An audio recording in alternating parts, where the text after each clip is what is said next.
Tense का हिंदी काल होता है। और टेंस रहेगा, टेंस किसे कहते हैं? तो विच वर्ब जिस क्रिया से किसका बोध हो? टाइम का। जिस क्रिया से which verb denote to time is called tense. जिस क्रिया से समय का बोध होता है ना, वही हमारा क्या है? टेंस, वही हमारा काल है।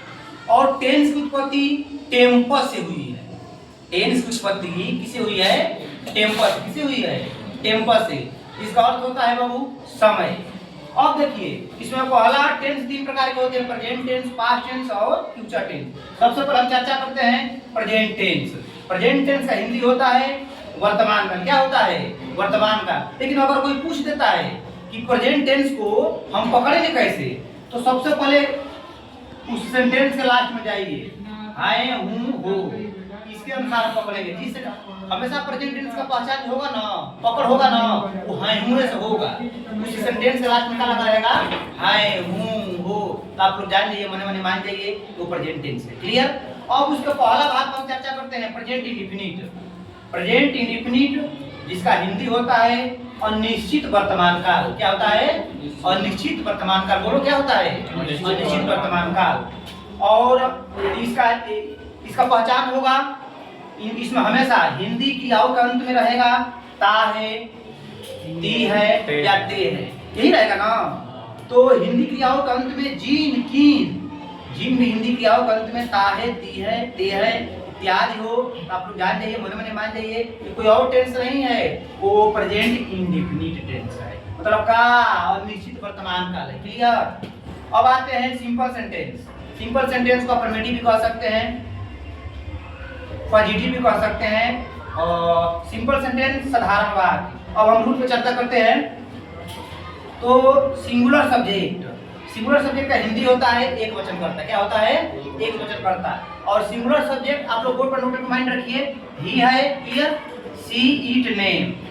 ही सी ईट नेम के साथ मेन वर्ब में ए से ए जोड़ देंगे।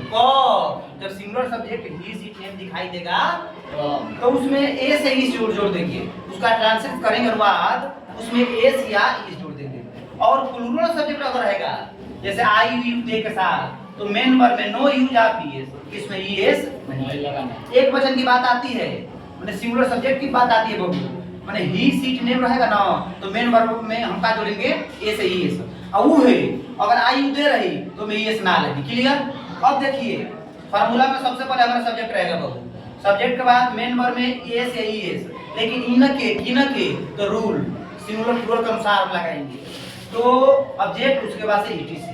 फॉर एग्जांपल पाते हैं, वो है किताब पढ़ता है ना। सबसे पहले नोट टू माइंड रखिए, बोर्ड पे देखिए, वो है ये किताब पढ़ता है। सबसे पहले देखिए लास्ट में क्या है? है। प्रेजेंट टेंस हो गई। थोड़ा और पीछे आइए, और पीछे आइए, यहाँ देखिए पढ़ता है, ता है, ली है, तो प्रेजेंट इंडेफिनिट। क्लियर?